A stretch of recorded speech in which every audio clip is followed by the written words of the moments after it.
Baik,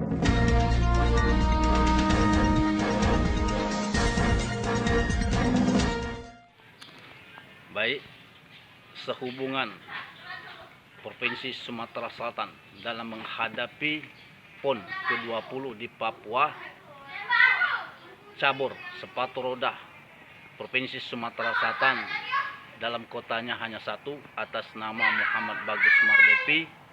Pada hari ini pengurus Porstorosi Sumatera Selatan memanggil seluruh atlet-atlet yang berprestasi untuk mempersiapkan sekaligus mendampingi sebagai sparring partner atlet yang ikut di PON tersebut.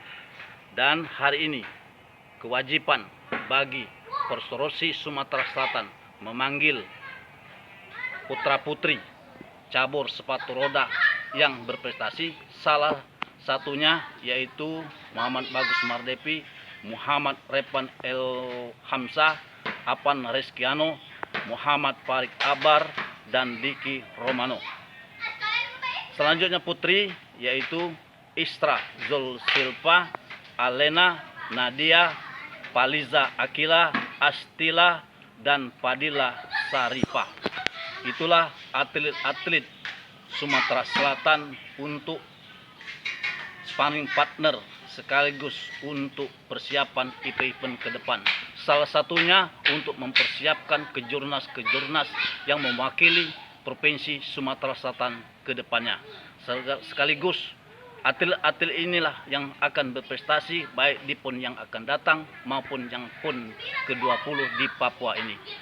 Dan atlet-atlet ini dilatih oleh Yogi Mitra, dan sekaligus pendampingnya yaitu Yodi Depera dan Eki, sekaligus si Yusuf Iskandar. Itulah yang bertanggung jawab terhadap perkembangan atlet Sumatera Selatan pada cabur sepatu roda di Sumatera Selatan. Kedepannya kita siap dan harus maju ke depan untuk mempersiapkan Provinsi Sumatera Selatan sebagai lumbung emas di sepatu roda. Demikian, wabillahi taufik wal hidayah. Wassalamualaikum warahmatullahi wabarakatuh.